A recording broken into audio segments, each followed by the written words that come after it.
ഒരിക്കലും ഞാനത് ചെയ്യില്ല. ഞങ്ങൾ ഇവിടം വിട്ടു പോകുന്ന എന്തിനെന്ന് എനിക്ക് പറയാൻ കഴിയുന്നില്ലല്ലോ. മോനെ, നിങ്ങളുടെ കല്യാണം എത്രയും വേഗം നടത്തണമെന്നും പറഞ്ഞാ മാധവിയമ്മ വന്നിരിക്കുന്നത്. കല്യാണമൊക്കെ എനിക്കൊരു ജോലി കിട്ടി കഴിഞ്ഞിട്ട് മതി. അപ്പോഴേക്ക് മൂത്ത് നരച്ചൊന്നു വരും. നമ്മൾ നാളെ പോകുന്ന കാര്യം ബാലനോട് പറഞ്ഞു. എന്നാ ബാല, നമുക്ക് പുറപ്പെടാം. ചന്ദ്രൻ വരേണ്ട സമയമായി. നിങ്ങൾ തമ്മിലുള്ള പിണക്കവും തീർത്ത് നമുക്ക് ഈ കല്യാണക്കാര്യം സംസാരിക്കാം.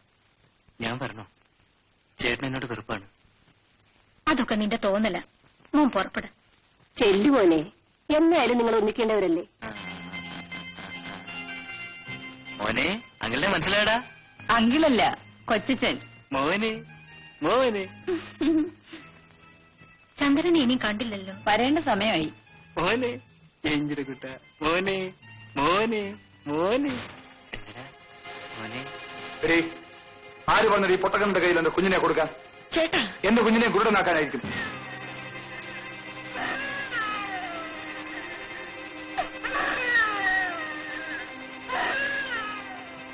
നീ എന്തിനാണ് ഇവിടെ വന്നത്? ചന്ദ്ര, ബാലനെ ഞാനാണ് വിളിച്ചോണ്ട് വന്നത്. അല്ല, ഇതുപോലെ ശത്രുവോ മറ്റോ ആണോ കണ്ട തെണ്ടികളൊക്കെ പിടിച്ചു കേട്ടാൻ?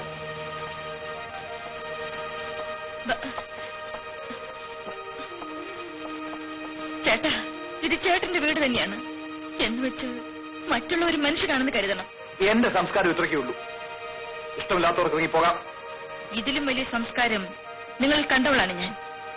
അത് എന്നെ കൊണ്ട് പറയിപ്പിക്കാതിരിക്കുന്ന നല്ലത്. സരിതേ, നീ ഇനി ഒന്നും മിണ്ടരുത്. വയ്യമ്മേ, ഇനി സഹിക്കാൻ വയ്യ. ഇതിനേക്കാൾ ഭേദം നിങ്ങൾക്ക് എന്നെ കൊന്നുകൂടെ?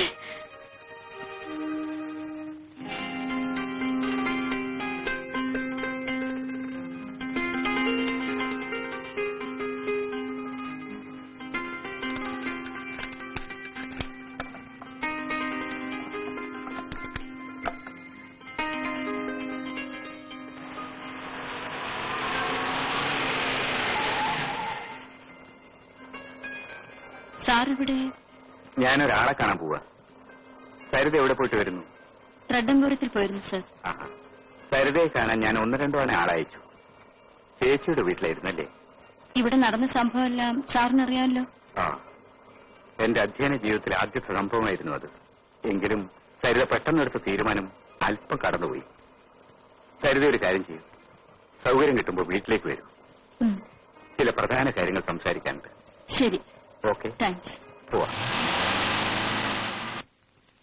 അന്നത്തെ സംഭവത്തിന് ശേഷം ജെയിംസ് ജോർജിന്റെ സ്വഭാവത്തിന് വളരെ മാറ്റങ്ങളുണ്ടായി. അയാൾ ഡിഗ്രി എടുക്കാൻ തയ്യാറായില്ല. കുറച്ചുകാലം ഇവിടെയൊക്കെ ചുറ്റിപ്പറ്റി നടക്കുന്നത് കണ്ടു. സരിത പോയതിനു ശേഷം പിന്നെ അയാളെ കണ്ടിട്ടില്ല. സരിത വർഗീസിനെയും ഡെയ്സിയെ ഓർമ്മിക്കുന്നില്ലേ? ഡെയ്സി വർഗീസിൽ നിന്നും ഗർഭിണിയായി. വിവരമറിഞ്ഞ വർഗീസ് അവളെ കൈയൊഴിയാൻ പ്ലാനിട്ടു. അവളുണ്ടോ വിടുന്നു. ഒടുവിൽ അതൊരു കൊലപാതകത്തിൽ ചെന്ന് അവസാനിച്ചു. അവളിപ്പോ ജയിലിലാണ്. ഈ ചുരുങ്ങിയ കാലത്തിനുള്ളിൽ അങ്ങനെ എന്തെല്ലാം സംഭവവികാസങ്ങളുണ്ടായി. സരിതക്ക് ആഗ്രഹമുണ്ടെങ്കിൽ ഇനിയും കോളേജിൽ വരാം. ഡിഗ്രി എടുക്കാൻ വേണ്ട എല്ലാ ഏർപ്പാടുകളും ഞാൻ ചെയ്തു തരാം. എനിക്ക് ഇന്നൊരു ജോലിയാണ് സാർ വേണ്ടത്. സ്വന്തം കാലിൽ നിൽക്കാറായാലേ എന്റെ ആഗ്രഹം നിറവേറ്റാൻ കഴിയും. ഒരു ഡിഗ്രി എടുത്താൽ സരിതക്ക് ബലമായി നിൽക്കാമല്ലോ. സമയം വൈകിപ്പോയി സാർ. സാർ, എന്റെ വിവാഹം ഏകദേശം നിശ്ചയിച്ചു കഴിഞ്ഞു. ഇനി ജീവിക്കാനുള്ള മാർഗമാണ് അന്വേഷിക്കേണ്ടത്. ഇദ്ദേഹമാണ് സാർ എന്നെ വിവാഹം കഴിക്കാൻ പോകുന്നത്. സാറ് എനിക്ക് വേണ്ടി എന്തെങ്കിലും ചെയ്യാൻ ആഗ്രഹിക്കുന്നുണ്ടെങ്കിൽ അതെന്റെ ബാലേട്ടന് വേണ്ടിയായിരിക്കണം. സാറിന് പത്രാഫീസിലൊക്കെ നല്ല സ്വാധീനമുണ്ടല്ലോ. ബാലേട്ടൻ നന്നായി പാടുകയും വീണ വായിക്കുകയും ചെയ്യും. അദ്ദേഹത്തെപ്പറ്റി ലോകം അറിയും വിധം പത്രങ്ങളിലൊക്കെ എഴുതണം. അങ്ങനെ ഞങ്ങളുടെ ജീവിതത്തിലേക്കൊരു വെളിച്ചം സാർ ഉണ്ടാക്കി തന്നാ മതി. ഈ ഫോട്ടോ എന്റെ കയ്യിലിരിക്കട്ടെ. മിസ്റ്റർ ബാലിനെ പറ്റി ഒരു നല്ല റൈറ്റപ്പ് തയ്യാറാക്കി എനിക്കറിയാവുന്ന എല്ലാ പത്രങ്ങളിലും പ്രസിദ്ധീകരിപ്പിക്കാം. മാത്രമല്ല, മംഗളം വാരികയുടെ managing editor Miss NC Varghese എന്റെ ഒരു സുഹൃത്താണ്. അദ്ദേഹം പുതിയ കലാകാരന്മാരെ പ്രോത്സാഹിപ്പിക്കുന്നതിൽ വളരെ തൽപരനുമാണ്. താങ്ക്സ്. പിന്നെ സരിതയുടെ ജോലിക്കാര്യം ഞാൻ ശ്രമിക്കാം. തിരുവനന്തപുരത്ത് സിത്താര ബാങ്കിന്റെ മാനേജിംഗ് ഡയറക്ടർ എന്റെ അടുത്തൊരു ബന്ധുവാണ്. ഞാനൊന്ന് വിളിച്ചു ചോദിക്കട്ടെ? ശരി സർ.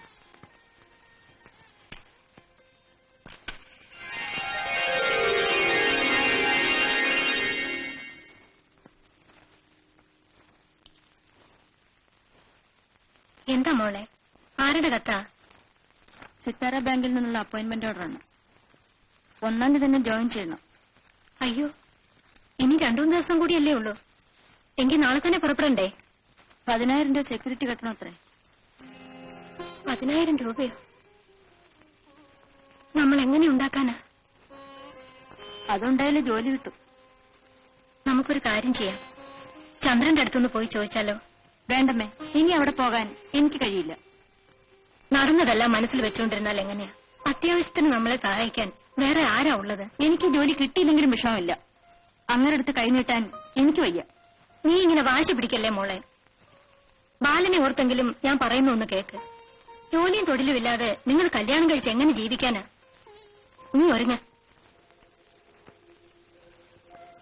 അമ്മ വളരെ നിർബന്ധിച്ചുകൊണ്ടാ വീണ്ടും ചന്ദ്രേട്ടന്റെ അടുത്ത് പോയത്. പണം കിട്ടുമെന്നുള്ള പ്രതീക്ഷയില്ലായിരുന്നു. അമ്മ വിവരം പറഞ്ഞപ്പോൾ ഒരു മടിയില്ലാതെ ചേട്ടൻ സമ്മതിച്ചു. മാത്രമല്ല, നമ്മുടെ വിവാഹം ഇനിയും നീട്ടിക്കൊണ്ടു പോകണ്ടെന്നാ ചേട്ടന്റെ അഭിപ്രായം. ഓണത്തിന് മുമ്പ് തന്നെ ആവണമെന്നാണ്. സരിത ഒറ്റയ്ക്ക് തിരുവനന്തപുരത്തേക്ക് പോവോ? ബാലേട്ടന് കൂട്ടുവരാൻ പറ്റില്ലല്ലോ. ചന്ദ്രേട്ടൻ വന്ന് ഹോസ്റ്റൽ സൗകര്യം ഏർപ്പാട് ചെയ്തിട്ട് ഇങ്ങോട്ട് തിരിച്ചു പോരും. സൂക്ഷിക്കണം, മനസ്സിൽ വിഷമുള്ള ആളാണ്. ഏയ്, ഇപ്പൊ പുള്ളിക്കാരൻ വളരെ മര്യാദക്കാരനായിപ്പോയി. പണ്ടത്തെ പകയും വിദ്വേഷവും ഉണ്ടായിരുന്നെങ്കിൽ ഞങ്ങളെ കണ്ടത് ആട്ടി പുറത്താക്കുമായിരുന്നില്ലേ? സരിത പോയാൽ എന്നാ തിരിച്ചു വരിക? നമ്മുടെ കല്യാണത്തിന്. അത്രയും താമസിക്കോ? ജോലിക്ക് ചേർന്നത് 3-ാം മാസം നമ്മുടെ കല്യാണം. എഴുത്തേതില്ലേ? എന്നും എഴുതും. ബാലേട്ടനല്ലാതെ ഞാൻ ആർക്കെഴുതാനാ? സരിതയുടെ എഴുത്ത് മാത്രമായിരിക്കും എനിക്കൊരാശ്വാസം. സരിതയില്ലാതെ എനിക്കിനി ജീവിക്കാൻ കഴിയില്ല. സരിതയില്ലെങ്കിൽ ഞാനിനി ജീവിക്കില്ല. എന്താ ബാലേട്ട, അങ്ങനൊന്നും പറയരുത്. ബാലേട്ടൻ എന്നെ വിശ്വാസമില്ലേ? എനിക്കെന്തോ പേടി തോന്നുന്നു. ഈ ലോകത്തിന്റെ കറുപ്പും മനുഷ്യ മനസ്സിന്റെ കറുപ്പും കാണാൻ ദൈവം എനിക്ക് കാഴ്ച തന്നില്ലല്ലോ.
നമ്മൾ തെറ്റ് ചെയ്യരുത്.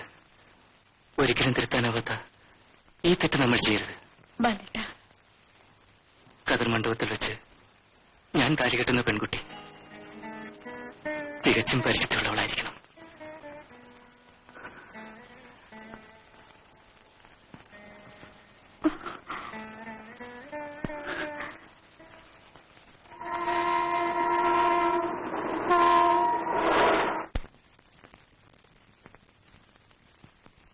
നിനക്ക് വേണ്ടി നല്ലൊരു ഹോസ്റ്റൽ അറേഞ്ച് ചെയ്തിട്ട് ഞാനിന്ന് തന്നെ തിരിച്ചു പോകും. ഞാൻ പുറത്തുപോയി വരുന്നതിനുള്ളിൽ നീ കുളിച്ച് തയ്യാറാവാം. ശരി. കഥക് ഭദ്രമായി അടച്ചേക്കണം. വല്ല തെണ്ടി പിള്ളേരൊക്കെ ഒന്ന് മുട്ടിയാൽ തുറക്കരുത്. സാധാരണ ലോഡ്ജിലൊക്കെ നടക്കുന്നത് കേട്ടിട്ടുണ്ടല്ലോ.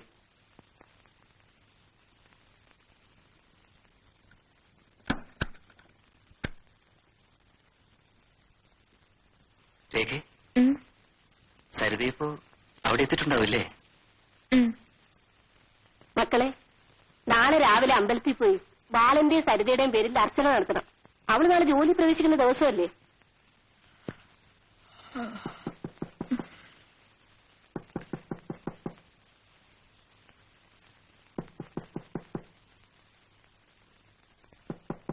ആരാ? ഞാനാണ്. ആരാന്ന്? വാതിൽ തുറക്കണേ.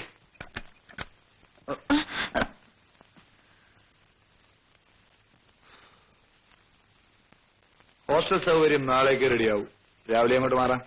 ഇന്ന് രാത്രി നമ്മൾ ഇവിടെ കഴിയുന്നു. ഒരു മുറി കൂടി ഒഴിവുണ്ടോന്ന് ചോദിക്കായിരുന്നു. 2 പേർക്ക് താമസിക്കാനല്ലേ ഡബിൾ റൂം ബുക്ക് ചെയ്തിരിക്കുന്നത്.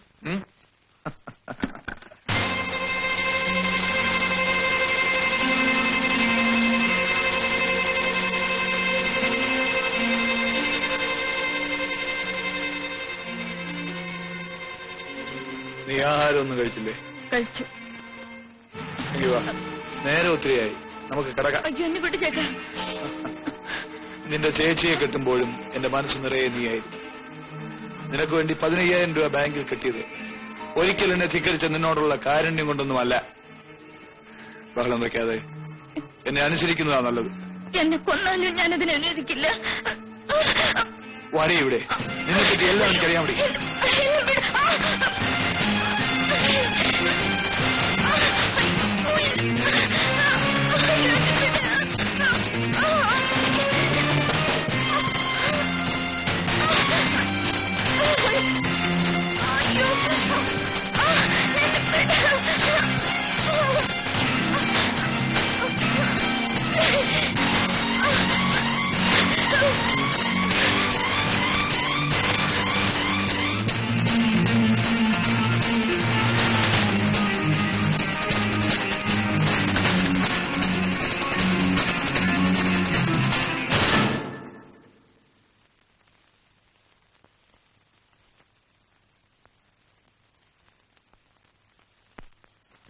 സരിതമോളെ,